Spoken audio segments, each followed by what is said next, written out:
Maths trick by Farukh sir या YouTube channel मध्ये आपलं स्वागत आहे. इयत्ता 7वी शिष्यवृत्ती या विषयातील गणित विषयातील 19वा पाठ चौकोनाचे गुणधर्म यातील स्वाध्याय 19.1 आपण पाहत आहोत. पुढील पैकी कोणता पर्याय अयोग्य असेल? पहिला प्रश्न आहे. पहिला पर्याय आहे, पहिला चौरसाला काटकोन म्हणतात. बरोबर आहे. चौरसाचे सर्व गुणधर्म काटकोन चौकोनामध्ये आढळतात, त्यामुळे चौरस हा काटकोन असतो. दुसरा पर्याय आहे, समभुज चौकोनाचे सर्व गुणधर्म चौरसात आढळतात. हे सुद्धा विधान बरोबर आहे. समभुज चौकोनाचे सर्व गुणधर्म चौरसात असतात, परंतु चौरसाचे सर्वच गुणधर्म समभुज चौकोनात असू शकत नाहीत. चौरसाची बाजू दुप्पट केल्यास क्षेत्रफळ चौपट होईल. हे सुद्धा विधान बरोबर आहे. चौरसाची बाजू जर दुप्पट केली, समजा 2 बाजू आहे, 2चा वर्ग 4 आला. ही बाजू जर दुप्पट केली, 4चा वर्ग 16, 4च्या चौपट 16. म्हणजे तिसरं विधान सुद्धा बरोबर आहे. आणि चौथं विधान आहे, चौरसाचे सर्व गुणधर्म समांतरभुज चौकोनामध्ये आढळतात. हे विधान चुकीचं आहे. म्हणजे याचं उत्तर असेल पर्याय क्रमांक 4. समांतरभुज चौकोनाचे गुणधर्म चौरसामध्ये आढळतील, परंतु चौरसाचे गुणधर्म समांतरभुज चौकोनात आढळत नाहीत. म्हणून पर्याय क्रमांक 4 हे विधान चुकीचं आहे. त्यानंतर पुढील प्रश्न आहे,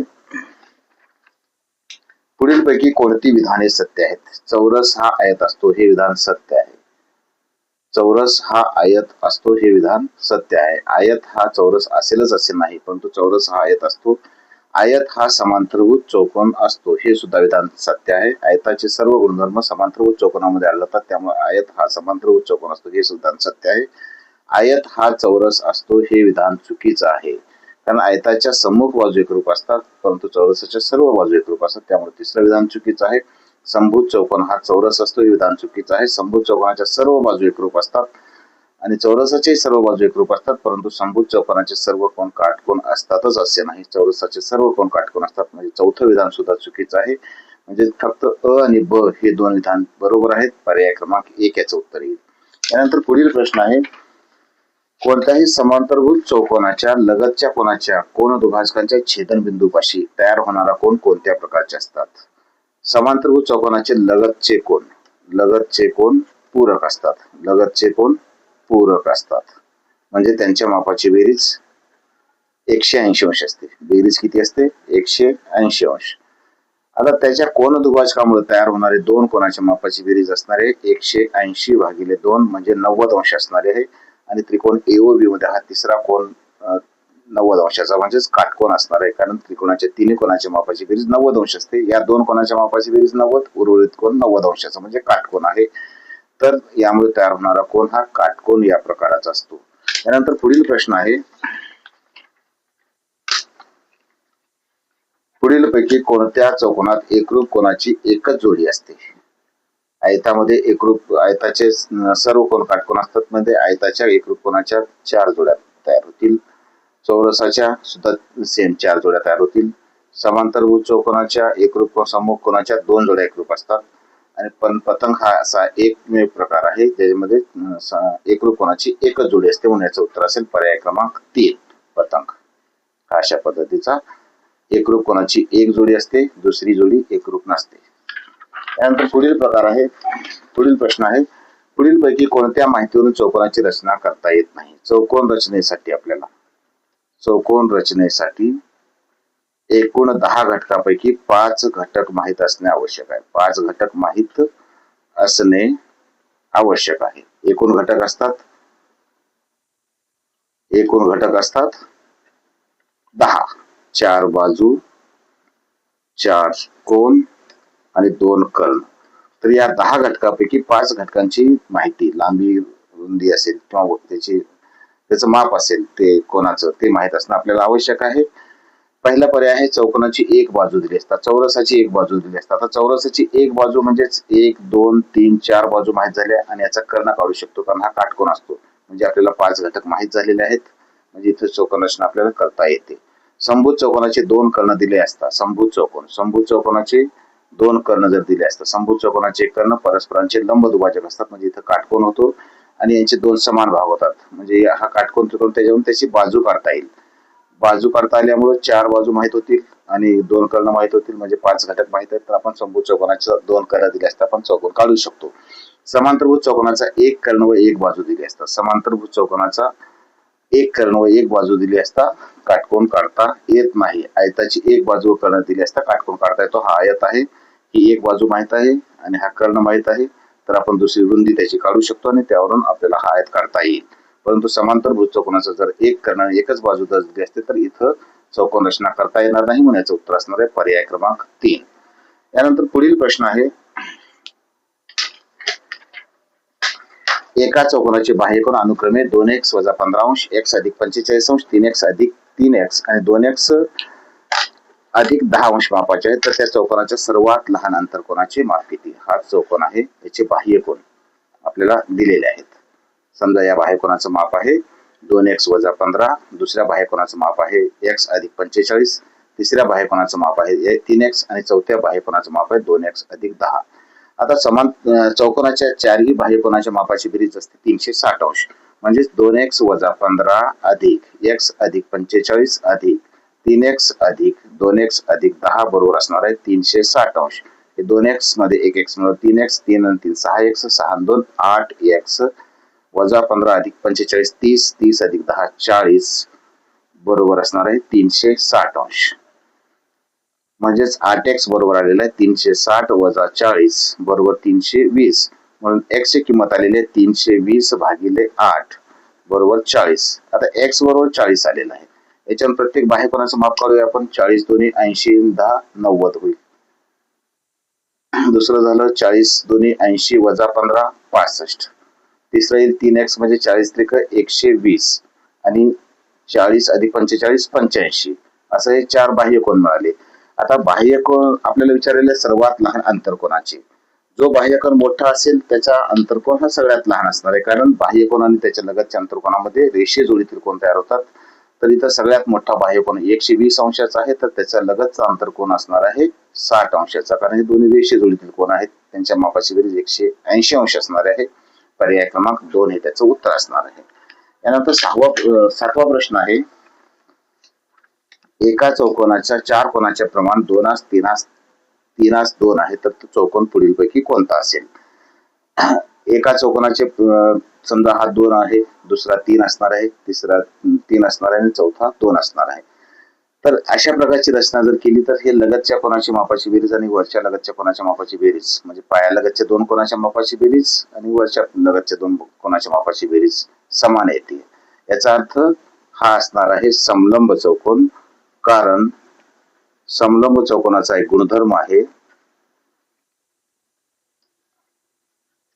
पायालगतचे कोन पूरक असतात. पूरक याचा अर्थ त्यांच्या मापाची बेरीज 180 अंश असते. म्हणजे या दोन्हीची बेरीज 180 अंश असणार आहे आणि या दोन्हीची बेरीज सुद्धा 180 अंश असणार आहे. म्हणून हा असेल समलंब चौकोन, पर्याय क्रमांक 3. त्यानंतर पुढील 8वा प्रश्न आहे, चौकोन एबीसीडी हा समभुज चौकोन आहे. मापकोन सी बरोबर एबीसीडी हा समभुज चौकोन आहे, म्हणजे चारी बाजू एकरूप आहेत. मापकोन सी हा 2x + 4 हा मापकोन सी 2x + 4 दिलेला आहे.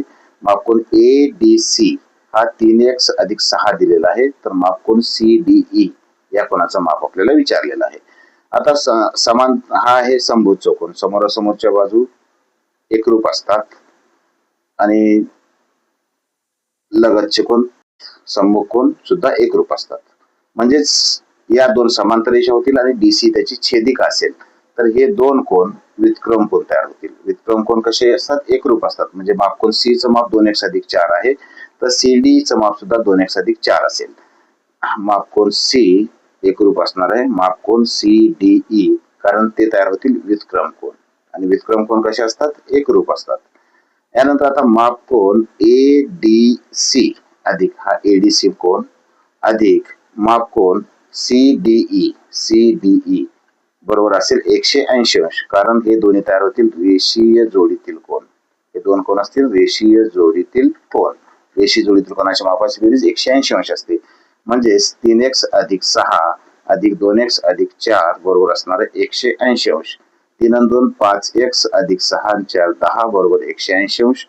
5x बरोबर 180 - 10 बरोबर 170. म्हणून x बरोबर असेल 170/5. 5 त्रिक 15, 2 उरले 20 झाले, 5 चोक 20, x ची किंमत बरोबर आलेली आहे 34. तर आपल्याला काढायचं आहे मापकोन CDE चं माप. आता मापकोन CDE चं माप किती आहे? 2x अधिक 4. मापकोन CDE बरोबर असणार आहे 2x अधिक 4 म्हणजे 2 गुणिले 34 अधिक 4. 34 दोन्ही 68 अधिक 4 बरोबर 72 अंश याचं माप असणार आहे, जे पर्याय क्रमांक 3 मध्ये दिलेलं आहे. त्यानंतर पुढील प्रश्न आहे 9वा प्रश्न. एका चौकोनाच्या 4 क्रमागत कोनांच्या मापाचे प्रमाण 2 4 6 8 आहे, तर तो पुढील पैकी कोणत्या प्रकारचा चौकोन आहे? इथे सुद्धा सेम कंडिशन आहे. 6 अधिक 4 10 लगतचे कोन, पायालगतच्या कोनाच्या मापाची बेरीज 10 आलेली आहे आणि वरचे सुद्धा 2 लगतच्या कोनाची बेरीज 10 आलेली. म्हणजेच या दोन कोनाच्या मापाची बेरीज आणि या दोन कोनाच्या मापाची बेरीज समान आहे आणि असा प्रकार असतो तो समलंब चौकोनामध्ये. आपण याच्या आधी एक प्रश्न असा पाहिलेला आहे, म्हणजे हा असेल समलंब चौकोन. कारण समलंब चौकोनाचे पायालगतचे कोन कसे असतात? पूरक असतात. पूरक म्हणजे दोन्हीची बेरीज 180 अंश असते, म्हणून हा असेल समलंब चौकोन. पर्याय क्रमांक 3 मध्ये दिलेला आहे. त्यानंतर पुढील 10वा प्रश्न आहे. पुढील पैकी किती विधाने सत्य आहेत? चौरस हा आयत असतो हे विधान ऍब्सोल्युटली सत्य आहे, आत्ताच आपण पाहिलेलं आहे.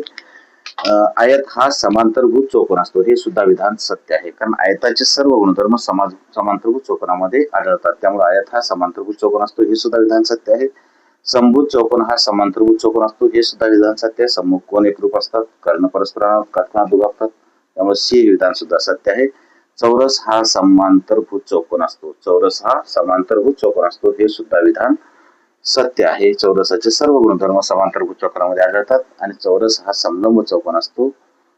एक बाजू समांतर आहे, पायालगतचे कोन पूरक असतात, हे सर्व गुणधर्म यात आढळतात, त्यामुळे सर्वच विधान वरील बरोबर आहेत, म्हणून याचं उत्तर असेल पर्याय क्रमांक 1. 5ही विधान बरोबर आहेत. त्यानंतर पुढील 11वा प्रश्न आहे. आयताच्या कर्णाची लांबी 10 सेमी असून काटकोन करणाऱ्या एका बाजूची लांबी 6 सेमी आहे, तर आयताची परिमिती किती? हा आयत ABCD आहे, याच्या कर्णाची लांबी 10 सेमी दिलेली आहे आणि लेंथ AB 6 दिलेला आहे. AB किती दिलेला आहे? 6. आपण BC 6 घेऊया आणि AB काढायचं आपल्याला.